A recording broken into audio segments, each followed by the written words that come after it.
नमस्कार दोस्तों, हमारे लेसन स्टडी चैनल के करंट अफेयर सेगमेंट में आपका स्वागत है। सबसे पहले तो आप सभी को स्वतंत्रता दिवस की हार्दिक शुभकामनाएं। आज है 15 अगस्त और 15 अगस्त तक एग्जाम के पॉइंट ऑफ व्यू से जितनी भी इंपॉर्टेंट अपडेट्स हैं वो हम यहाँ पर देख लेते हैं।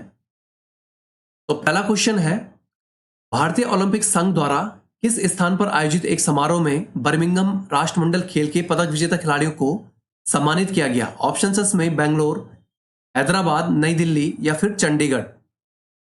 सो इसका करेक्ट आंसर है नई दिल्ली। ये जो समारोह था इसमें राष्ट्रमंडल खेल 2022 के स्वर्ण पदक विजेता खिलाड़ियों को 20 लाख रुपए, जबकि रजत पदक विजेता खिलाड़ी को 10 लाख और कांस्य पदक विजेता खिलाड़ी को 7.5 लाख रुपए की धनराशि भी प्रदान की गई। अब यहां पर अगर हम बात भारतीय ओलंपिक संघ की करें तो भारतीय ओलंपिक संघ की स्थापना 1927 में हुई थी। इसका जो मुख्यालय है ये नई दिल्ली में स्थित है।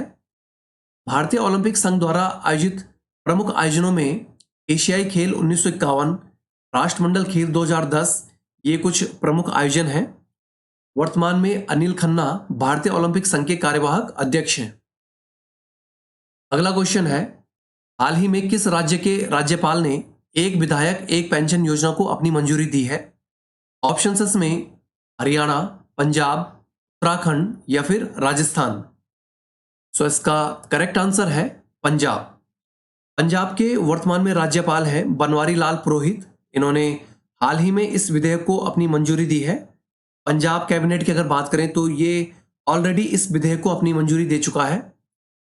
अब यहां पर अगर हम बात पंजाब की करें तो पंजाब राज्य की जो स्थापना है ये 1 नवंबर 1966 को हुई थी। इसकी राजधानी चंडीगढ़ है, यहाँ की भाषा पंजाबी है। इस राज्य का प्रमुख उत्सव बैसाखी है। जलियांवाला बाग, आनंदपुर साहिब, अमृतसर का स्वर्ण मंदिर, चंडीगढ़ का रॉक गार्डन ये सभी प्रसिद्ध स्थल इसी राज्य में स्थित हैं। यहाँ बहने वाली नदियों में झेलम, रावी, चिनाब, सतलज और ब्यास नदियां ये कुछ प्रमुख नदियां हैं। प्रसिद्ध नेताजी सुभाष चंद्र बोस खेल संस्थान ये पंजाब के पटियाला में स्थित है। भांगड़ा, झूमर, गिद्धा इस राज्य के प्रमुख लोक नृत्यों में से हैं। पंजाब के वर्तमान में मुख्यमंत्री हैं भगवंत मान। अगला क्वेश्चन है, राकेश झुनझुनवाला कौन थे जिनका हाल ही में मुंबई में निधन हुआ है? ऑप्शंस में राजनेता, लेखक, शेयर बाजार निवेशक या फिर गायक। तो इसका करेक्ट आंसर है शेयर बाजार निवेशक। ये थे राकेश झुनझुनवाला। ये भारत के जाने माने शेयर निवेशक थे। अभी हाल ही में शुरू हुई आकाशा एयरलाइंस में भी इनका निवेश था। ये भारतीय शेयर बाजार के बिग बुल कहे जाते थे। ये काफी लंबे समय से ही बीमार चल रहे थे और अभी हाल ही में मुंबई के एक प्राइवेट हॉस्पिटल में इनका निधन हुआ है।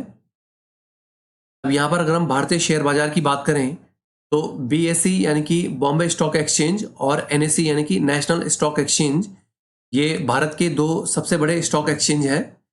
बीएसई भारत का सबसे पुराना स्टॉक एक्सचेंज है।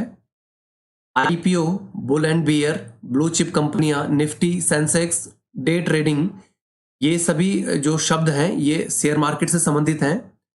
भारत में पूंजी बाजार की सबसे बड़ी नियामक संस्था सेबी है। इसकी स्थापना 1988 में हुई थी और इसे 1992 में वैधानिक दर्जा मिला था। वर्तमान में सेबी का मुख्यालय मुंबई में है। अगला क्वेश्चन है, सीसीआई ने हाल ही में किसे अंबुजा लिमिटेड और एसीसी लिमिटेड के अधिग्रहण की मंजूरी दी है? ऑप्शंस में Adani group, Reliance group, Tata group या फिर इनमें से कोई नहीं। तो इसका करेक्ट आंसर है अडानी ग्रुप। यह है अडानी ग्रुप के चेयरमैन गौतम अडानी। अब सीसीआई की बात करें तो सीसीआई यानी कि कंपटीशन कमीशन ऑफ इंडिया, इन्होंने रिसेंटली अडानी ग्रुप को सीमेंट निर्माता कंपनी अंबुजा लिमिटेड और एसीसी लिमिटेड इन दोनों के अधिग्रहण की मंजूरी दी है। अब यहां पर अगर हम भारत के कुछ प्रसिद्ध उद्योगपतियों की बात करें तो मुकेश अंबानी इसमें सबसे पहले स्थान पर हैं। ये रिलायंस इंडस्ट्रीज के चेयरमैन हैं। सुनील भारती मित्तल ये भारतीय टेलीकॉम के चेयरमैन हैं। कुमार मंगलम बिरला ये आदित्य बिरला ग्रुप के अध्यक्ष हैं।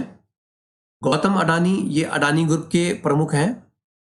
सावित्री जिंदल ये जिंदल स्टील की चेयरपर्सन है। अजीज प्रेम जी ये विप्रो लिमिटेड के अध्यक्ष हैं। शिवनादर HCL ये जो सॉफ्टवेयर कंपनी है इसके अध्यक्ष हैं। उदय कोटक कोटक महिंद्रा बैंक के संस्थापक MD और अध्यक्ष हैं। अगला क्वेश्चन है, फुटबॉल के प्रतिष्ठित बैलन डी और पुरस्कार के लिए इस साल के संभावित खिलाड़ियों की सूची किसके द्वारा जारी की गई है? ऑप्शन इसमें जर्मनी, इंग्लैंड, USA या फिर फ्रांस। तो इसका करेक्ट आंसर है फ्रांस।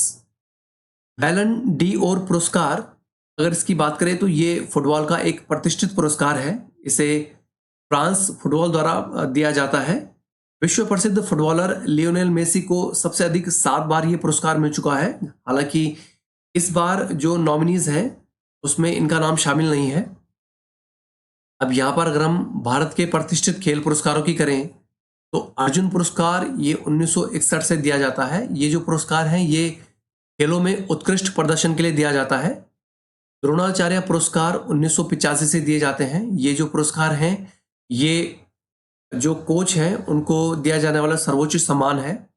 मेजर ध्यानचंद खेल रत्न पुरस्कार, पहले इन खेल रत्न पुरस्कारों को राजीव गांधी खेल रत्न पुरस्कार के नाम से जाना जाता था। ये भारत के सर्वोच्च खेल सम्मानों में से हैं।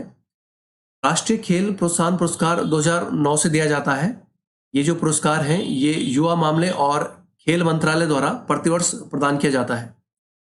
अगला क्वेश्चन है, राष्ट्रमंडल देशों की महासचिव कौन है जो हाल ही में भारत की 4 दिवसीय यात्रा पर थी? ऑप्शन इसमें Nancy Pelosi, Patricia Scotland, Nikki Haley या फिर मरीना विलियम्स।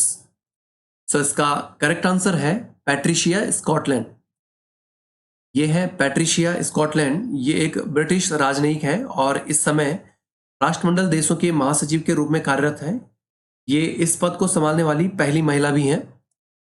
अब यहाँ पर अगर हम राष्ट्रमंडल देशों की बात करें तो कुछ अपवादों को अगर छोड़ दिया जाए तो ये जो संगठन है ये उन देशों का समूह है जो कभी ब्रिटिश साम्राज्य के अधीन थे। वर्ष 1949 में 8 देशों ने मिलकर आधुनिक कॉमनवेल्थ की स्थापना की थी। ये 8 देश United kingdom, Australia, Bharat, Pakistan, दक्षिण अफ्रीका, श्रीलंका, कनाडा और न्यूजीलैंड थे। राष्ट्रमंडल खेलों का मुख्यालय ये लंदन, यूनाइटेड किंगडम में स्थित है। वर्तमान में पैट्रिशिया स्कॉटलैंड राष्ट्रमंडल देशों की महासचिव है। अगला क्वेश्चन है, भारतीय वायुसेना उदार शक्ति नाम से किस देश के साथ द्विपक्षीय अभ्यास शुरू करेगी? ऑप्शन इसमें मालदीव, मलेशिया, श्रीलंका या फिर थाईलैंड। तो इसका करेक्ट आंसर है मलेशिया।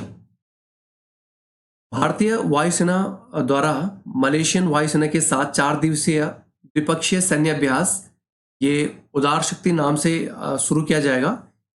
इसमें भारतीय वायुसेना की ओर से Su-30 MKI और C-17 एयरक्राफ्ट शामिल होंगे, जबकि रॉयल मलेशियन एयरफोर्स की ओर से Su-30 MKM एयरक्राफ्ट इसमें शामिल रहेंगे। अब यहाँ पर अगर हम भारतीय वायुसेना की बात करें तो भारतीय वायुसेना दिवस 8 अक्टूबर को मनाया जाता है। भारतीय वायुसेना का मुख्यालय नई दिल्ली में स्थित है। वर्तमान में एयर चीफ मार्शल विवेक राम चौधरी हैं। भारतीय वायुसेना के कमांडर इन चीफ के रूप में राष्ट्रपति कार्य करते हैं। भारतीय वायुसेना में हासिल की जाने वाली सबसे ऊंची मानद उपाधि मार्शल है। अब कुछ इंपॉर्टेंट वन लाइनर्स यहाँ पर देख लेते हैं। आज है 15 अगस्त और 15 अगस्त को भारत का स्वतंत्रता दिवस मनाया जाता है। भारतीय ओलंपिक संघ द्वारा नई दिल्ली में आयोजित एक समारोह में बर्मिंघम राष्ट्रमंडल खेल के पदक विजेता खिलाड़ियों को सम्मानित किया गया। ऑल इंडिया रेडियो की पूर्व समाचार वाचक सरोज नारायण स्वामी का हाल ही में निधन हुआ है। हाल ही में पंजाब के राज्यपाल ने एक विधेयक एक पेंशन योजना को अपनी मंजूरी दी है। श्रीलंका द्वारा हाल ही में चीनी जहाजों के लिए हम्बनटोटा बंदरगाह खोला गया है। हाल ही में मशहूर शेयर बाजार निवेशक राकेश झुंझुनवाला का 62 वर्ष की उम्र में मुंबई में निधन हुआ है। भारतीय वायुसेना उदार शक्ति नाम से मलेशिया की वायुसेना के साथ द्विपक्षीय सैन्य अभ्यास शुरू करेगी। फ्रांस फुटबॉल के द्वारा हाल ही में फुटबॉल के प्रतिष्ठित बैलन डी और पुरस्कार के लिए इस साल के संभावित खिलाड़ियों की सूची जारी की गई है।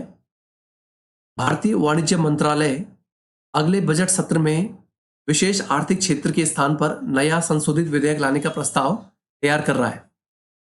तो friends, that's all for today. अगर आपको हमारी वीडियो यूजफुल लगी हो तो हमारे चैनल को लाइक सब्सक्राइब करें और अपने फ्रेंड्स के साथ शेयर भी करें। Thank you all, best of luck. मिलते हैं नेक्स्ट वीडियो में।